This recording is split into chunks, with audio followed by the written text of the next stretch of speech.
Hi folks, welcome back to Stacey Can. Today I am making cranberry sauce. I love cranberry sauce.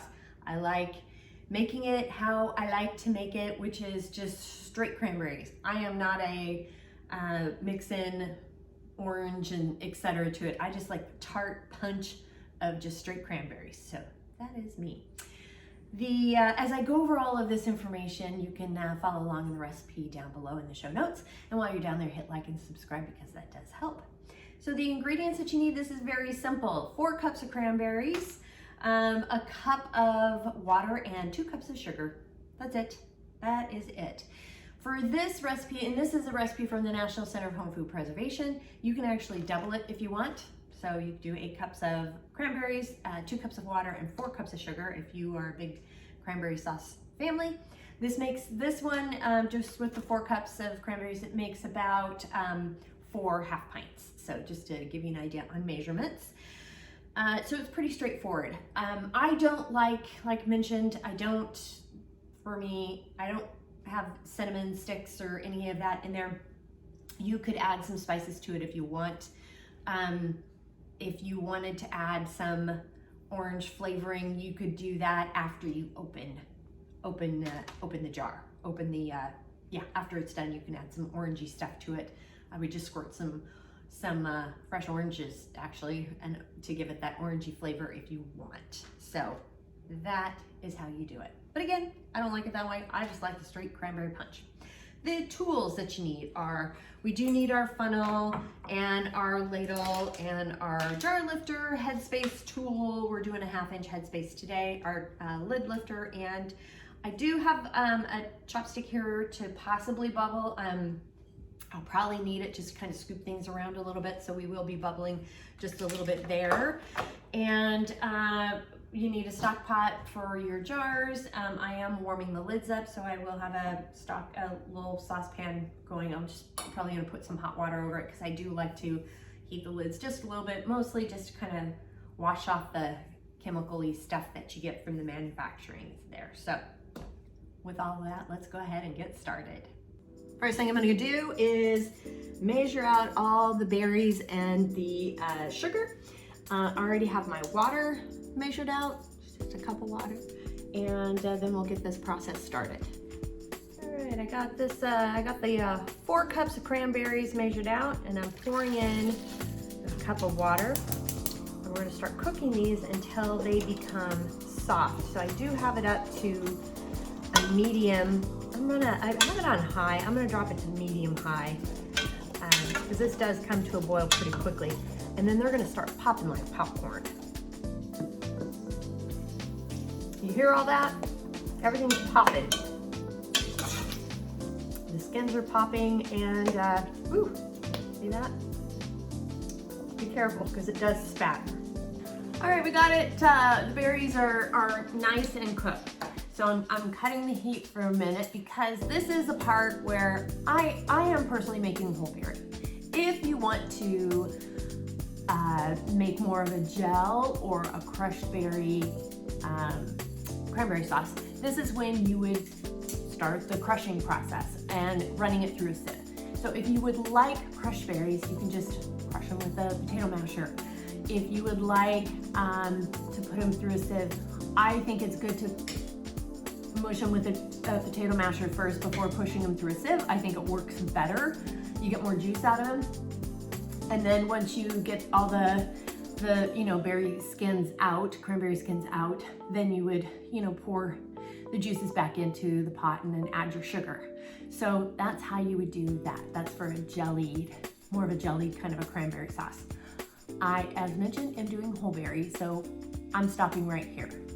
I'm going to add the 2 cups of sugar. And I'm gonna kick the heat up again. We're gonna cook this until the sugar is dissolved. Okay, now that I've got this to a boil here, I've set a timer for 3 minutes. We're gonna get this nice and cooked and dissolved before pouring it into the jars. You could have also added a little bit of like a 1/2 teaspoon of butter or 1/4 of a teaspoon of butter to help with the foam here, but I don't care. I've never cared about foam. So I have my jars heating up in the canner here. And the timer has gone off, so I've gone ahead and turned the heat off to the cranberry sauce. And we are filling the jars up to a 1/2 inch headspace. And be really careful. This is hot, and with the sugar in it, it just makes it extra sticky. So if you get it on you, it's gonna burn. So be really careful. I am using the chopstick to just do a little bubbling because it is whole berry, and I just want to make sure we're good and copacetic here. And I've got a 1 inch headspace. I'm using the lid water for the paper towel to clean the rim.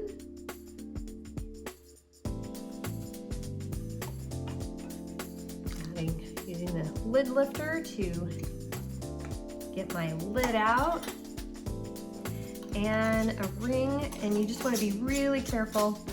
It's very hot, so just fingertip tight. That's all you want to do. And then lift it up and over and into the canner. Do not tip or tilt. I have the jars in the canner, and I have at least 1 inch of water over the tops of the jars. So I turn the heat up to high. We're going to cover this, and when it comes to a boil, we'll set the timer for my altitude. I got a rolling boil going here, so I've set the timer for 15 minutes for my altitude. For more altitude information in your area, you can just check up here off to the side or down below in the show notes. 15-minute timer has gone off for my altitude, so I'm cutting the heat. And then I'm going to take the lid off. Be careful when you take the lid off of your canner. It's very hot. Remove the lid away from your face. That is a facial you do not want. And I'm gonna set another timer for 5 minutes. This is gonna give the food in the jar the opportunity to settle, and it helps with the sealing process. 5-minute timer has gone off, so we're gonna go ahead and remove the jars carefully. And there is some water on top of the jars, so you just gotta be a little careful. I am kind of letting them drip off a little bit here. And don't worry about tipping or tilting the jars. You just want to keep it straight up. Look at how pretty she is in the jar. And this is how we make some cranberry sauce. It's very delicious. I had a little bit after I jarred everything up. I scooped some out of the actual pot. Ooh, it's got some great tartness to it. So if that isn't your jam, you can add a little bit of cinnamon to it if you want. You can just sprinkle in a little bit. Less is more starting off. So in one of these things, I would just start off with like 1/8 of a teaspoon. You can, when you open it, if you like it warmed up, you can heat it up in a saucepan quickly, and you can put in a little bit of orange juice or squeeze some fresh orange juice in it to give it that orangey cranberry flavor that some people like, and put in a little bit of cinnamon. Again, start with 1/8 of a teaspoon, and if you want to add more, you can. But it's very tasty and very good, and a lot of great flavor, and it's just great. So, and it's only 3 ingredients. That's it. It's just cranberries, some sugar, and water. That's it. So it's always nice when you're making it yourself. And they're also, it's a nice little Christmas gift too, so, or a holiday gift of some sort. It's a beautiful winter gift idea. So that's how you do it, simple, easy peasy. So the recipe and information is down below in the show notes. And while you're down there, please hit like and subscribe, because that does help. And if you have any questions, comments, suggestions, feedback, concerns, by all means, please reach out to me. I'm on Facebook at Stacey Can Can. You can add me on TikTok and Instagram at Stacey Can Can. My website is www.staceycancan.com. My email is info@staceycancan. And you can reach me on LinkedIn at Stacey Can Can. Email is info@staceycancan.com. Yeah, I think I got it all. Anyway, it's all over here. Anyway, thanks so much for joining me today, and until next time.